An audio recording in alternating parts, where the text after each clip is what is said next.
Olá pessoal, bem-vindos à nossa 14ª aula do nosso curso de História Geral. E hoje nós faremos uma aula de revisão da Idade Média, tal como fizemos com a Idade Antiga, colocando os fatos citados nas últimas aulas dentro da linha do tempo, tendo a compreensão então dos marcos temporais, do que veio antes e do que veio depois, e realmente a perspectiva do processo histórico assinalado aqui na nossa linha. Então,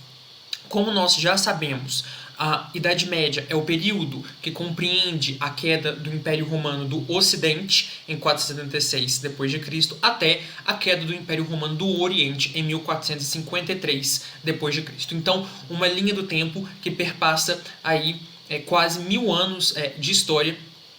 e nós veremos os processos que nós descrevemos acontecendo, especialmente aqui já em 496, ou seja, pouco tempo depois do Império do Ocidente ter caído para os reinos bárbaros. Então, por exemplo, o reino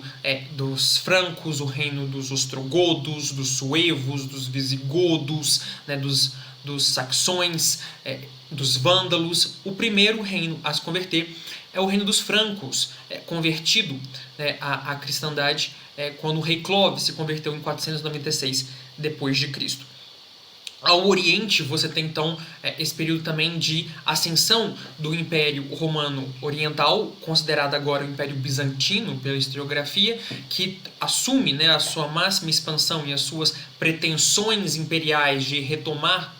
o protagonismo que era uma Roma unida no reinado de Justiniano, do Império Romano do Oriente, que publica, por exemplo, o Corpus Juris Civilis e reconquista a Itália, e tem também reformas na área religiosa que vão do ano 527 até o ano 565 depois de Cristo, mas o Império Bizantino se retrairia territorialmente sob a pressão das invasões estrangeiras também. No Ocidente, você tem então a Igreja tomando esse papel à frente da organização, não apenas social, mas internacional do continente. Então nós temos, por exemplo, o início das ordens, com São Bento de Núrcia fundando a Abadia de Monte Cassino, a Ordem Beneditina, o pontificado de Gregório I o Grande, um grande papa, doutor da Igreja, que foi muito importante para o estabelecimento litúrgico da Igreja. Você tem esse desafio externo à cristandade, com a pregação de Maomé e o início das conquistas islâmicas, a Hégira de Maomé no ano 622 marca o início do calendário islâmico, e você tem a posterior, na geração seguinte, a divisão dos seguidores de Maomé entre xiitas e sunitas, que se mantém até hoje. Essa expansão rápida, agressiva no século VII e VIII vai ser contida ao Ocidente por Carlos Martel, prefeito do Palácio dos Reis Merovingios francos, que derrota os muçulmanos na Batalha de Tours-Poitiers em 732 e segura a invasão muçulmana da Europa Ocidental, que se restringe à Península Ibérica. A dinastia carolíngia, que surgirá a partir desses avanços da família em proteger o império, desembocará no reinado de Carlos Magno e o seu império carolíngio, inclusive com a renascença carolíngia promovida por Carlos Magno com a ajuda de seu ministro Alcuino. Aí o reinado de Carlos Magno vai de 771 a 814 d.C., sendo que ele é coroado imperador dos romanos no Natal do ano 800 pelo Papa.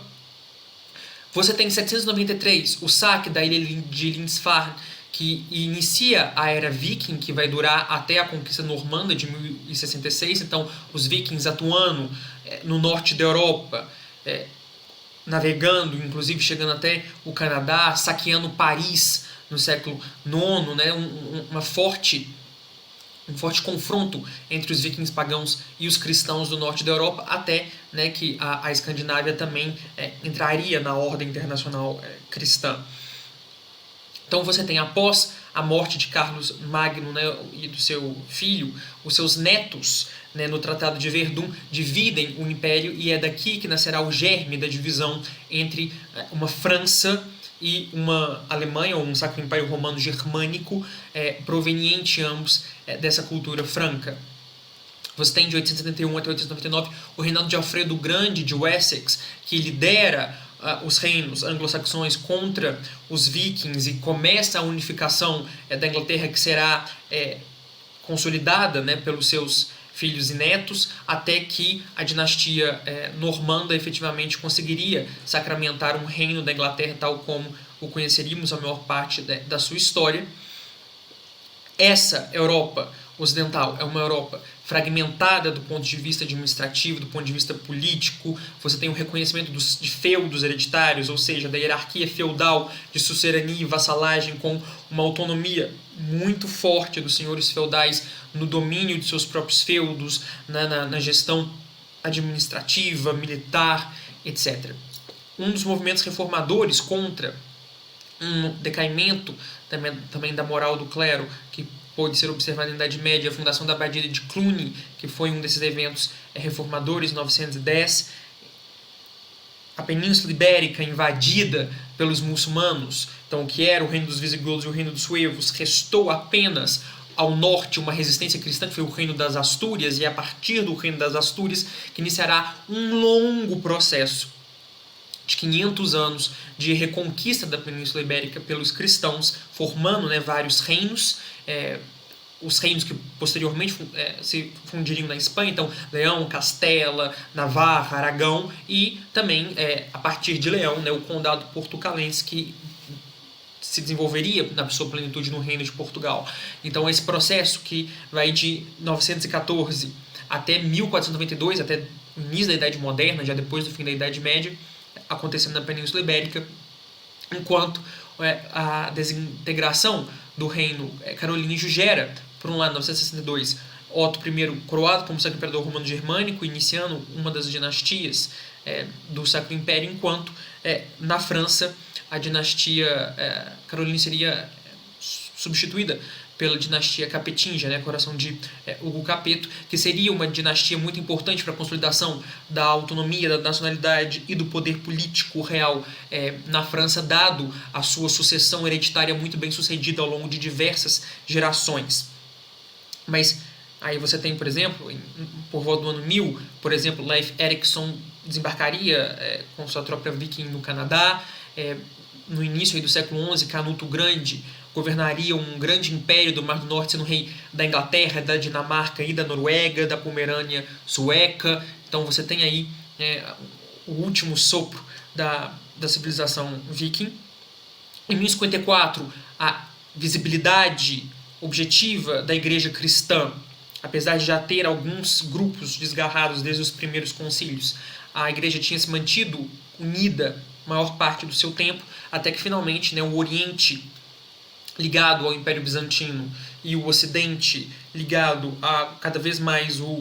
a dependência do elemento de coesão no caráter transcendental, espiritual, focalizado no papado, se dividiriam essencialmente numa divisão que perdura até hoje na história da Igreja. Em 1066 você tem a Batalha de Hastings, né, a conquista da Inglaterra por Guilherme da Normandia, que funda a primeira dinastia, né, tal como conhecemos, né, tal como se conta dos reis da Inglaterra, e começa a transformar o reino da Inglaterra, né, da pluralidade de tradições anglo-saxões em um reino mais coeso. Você tem, de 1073 até 1085, o pontificado de Gregório VII, que é muito importante não apenas para a estrutura interna da igreja com as reformas gregorianas, que são reformas moralizantes, administrativas, mas também com o auge da querela das investiduras contra o Império. Você tem o episódio da entrevista de Canossa, quando o embate do Papa Gregório VII com o imperador Henrique IV do Sacro Império elevaria as tensões ao máximo, né? Primeiro causando uma submissão do imperador ao Papa na entrevista de Canossa, depois uma renovação da perseguição contra o Papa, mas esse é o auge da tensão que seria resolvida posteriormente. Você tem a Igreja sendo a guardiã dessa tradição de estudo escolástica, da preservação do patrimônio intelectual da Europa, com a invenção das universidades. Então, em 1088 você tem a fundação da Universidade de Bolonha, mais antiga da Europa. Em 1095, o Papa Urbano II convoca as Cruzadas. Em 1096, a fundação da Universidade de Oxford. Em 1099, a primeira cruzada, que é a Cruzada dos Nobres, que é a grande força política da Idade Média, conquista Jerusalém, estabelece o Reino Latino de Jerusalém, mas não apenas esse, como vários reinos cruzados no Levante. Você tem ordens militares envolvidas nesse projeto de cruzada. Você tem, especialmente em 1119, a fundação da Ordem dos Cavaleiros do Templo de Salomão, a Ordem dos Templários, que seria a mais famosa, mas você também teve a Ordem dos Hospitalários, a Ordem dos Teutônicos, etc. O combate entre Império e Igreja permaneceria ao longo da Idade Média, mas se acomodaria de algum jeito na Concordato de Worms, de 1122. Em 1139, você tem a independência de Portugal do Reino de Leão, na Batalha de Ourique. O rei Afonso Henrique se proclama rei dos portugueses e iniciará uma campanha internacional para o reconhecimento da sua soberania, que levará até boas décadas pelo sistema internacional, mas aqui nós temos então a consolidação da soberania do que seria o primeiro Estado-nação, que seria imprescindível para a transição da Idade Média para a modernidade. Você tem de 1139 até 1153 a anarquia, que é essa grande guerra civil inglesa entre os partidários de Matilda, filha do Henrique I, e do seu primo Estevão, sobrinho do falecido rei, disputando a questão da sucessão feminina na Inglaterra. Você tem a conquista de Lisboa, auxiliada inclusive por expedições cruzadas que se dirigiam à Terra Santa, mas que ajudaram no processo de reconquista. Você tem a fundação da Universidade de Paris, que seria no final a mais famosa e a mais influente de todas, no ano 1070. Tem, em 1179, o Papa Alexandre III estabelecendo um método de conclave de cardeais como o único meio legítimo para a eleição dos papas, enquanto, apesar de existir o colégio de cardeais, durante muito tempo a eleição do Papa foi por eleição do clero e do povo de Roma. Agora um sistema muito mais restrito e menos dadas pressões externas políticas, isso aqui muito em decorrência do que nós comentamos do século escuro, né, como é o século X, que o papado estava muito afetado pela ingerência de líderes leigos com interesses políticos e não espirituais em cima do papado. Você tem Jerusalém sendo retomada por Saladino após a Batalha de Hattin e a decadência do reino latino de Jerusalém, dos reinos cruzados. Você tem de 1198 até 1216 o pontificado de Inocêncio III e o auge do poder papal, o auge da influência política internacional da Igreja. Papa muito importante do ponto de vista interno, a convocação do Quarto Concílio de Latrão, mas também do ponto de vista geopolítico internacional, com vários reinos da Europa se jurando vassalos do Papa e consagrando essa ideia de uma cristandade minimamente coesa. Também no início do século XIII, de 1206 a 1227, que Gengis Khan dos Hunos conquista o maior império contíguo da história da humanidade, a China, a Mongólia, interior da Rússia, que depois se dividiria em vários kanatos, mas o estabelecimento de uma Pax Mongolia que permitiu um desenvolvimento econômico, um intercâmbio cultural entre Ocidente e Oriente. Em 1209 você tem o início da Cruzada Albingense, que foi uma cruzada interna contra o movimento herético dos cátaros albingentes no sul da França. Em 1215, a revolta dos barões contra o rei João Sem Terra resulta na Magna Carta Libertatum, que apesar de ter uma vida curta em sua primeira edição, houve a necessidade de ser reeditada várias vezes, mas é um dos marcos históricos, sem dúvida, do processo de delimitação do poder real na Inglaterra e a consagração na Inglaterra desde das suas origens anglo-saxãs, passando por esse processo da Magna Carta de estabelecimento de governo limitado, governo compartilhado, governo representativo, que embocaria no sistema parlamentarista inglês. Você tem no século XIII também a ordem dominicana, a ordem franciscana, importantes ordens aí da Igreja Católica. O auge do pensamento católico, escolástico, com São Tomás de Aquino e publicação da Suma Teológica, mas também da Suma contra os Gentios, da Catena Áurea, do Compêndio de Teologia, dos comentários ao Credo, toda a altíssima produção intelectual de São Tomás e da autoescolástica, que resultaria, né, num sistema filosófico muito bem estruturado, que seria a estrutura do pensamento da Igreja Católica de forma, né, perene. O Papa Gregório IX, em 1231, estabelece a Inquisição, que é a Inquisição geral religiosa da Igreja, não confundi-la com as inquisições nacionais dos países do início da Idade Moderna, que seriam infinitamente mais repressoras, seriam utilizados como instrumento político de unificação da autoridade real, não uma tentativa de depuração dos problemas internos da Igreja. Você tem, em 1234, o Decretum de Graciano, que seria o grande referencial do direito canônico na Idade Média. Marco Polo chega à China em 1285, então inicia-se o conhecimento, né, de um intercâmbio das potencialidades do comércio e do intercâmbio entre diversos continentes, e aqui desde já iniciaria-se, né, o desejo de se conseguir rotas mais plausíveis, mais econômicas, mais rápidas para o Oriente, o que promoveria no início da modernidade um movimento, né, de descobrimentos. Em 1295, o parlamento modelo de Eduardo I, né, a divisão clássica entre Câmara dos Lordes, Câmara dos Comuns, o rei no parlamento como entidade governativa, né, um parlamento que na verdade não é apenas bicameral, mas tripartite, porque a coroa faz parte, né, das deliberações legais e governativas do parlamento. Em 1232, a Bula Papal Unum Sancti do Papa Bonifácio VIII, ao mesmo tempo que é a maior declaração autoritativa do poder do papado, que declara que todo homem, para se salvar, deve se submeter ao Romano Pontífice, e aí engloba-se, né, todas as áreas da vida, inclusive a área política, ao mesmo tempo que essa declaração de poder e independência do papado também é um dos seus principais catalisadores do choque com a autoridade real. Você tem no ano seguinte o episódio de Agnani, né, Bonifácio VIII contra Filipe IV Belo da França. O Papa é capturado, morre logo em seguida, e o papado é sequestrado, né, para Avignon, onde fica de 1303 até 1378, com uma sucessão de papas franceses subordinados ao rei da França. Né, a destruição da ordem templária, também motivada por Filipe IV, né, e a nacionalização dos seus bens. Que em 1378, o fim do cativeiro de Avignon seria exatamente o início do cisma do Ocidente, a correlação é exata. Mas você tem de 1337 até 1453 a Guerra dos 100 Anos entre a Inglaterra e França, né? Você tem as batalhas de Crécy, de Poitiers, de Agincourt, de Orléans, grandes batalhas aí que abalaram, né, o sistema governativo francês, mas também acabaram por onerar demais o sistema governativo inglês. Você tem, nós mencionaremos com bastante ênfase na nossa próxima aula, né, como um dos elementos da crise do século XIV, que desembocará, né, no nascimento da modernidade no século XV, a peste negra assolando a Europa de 1347 até 1348,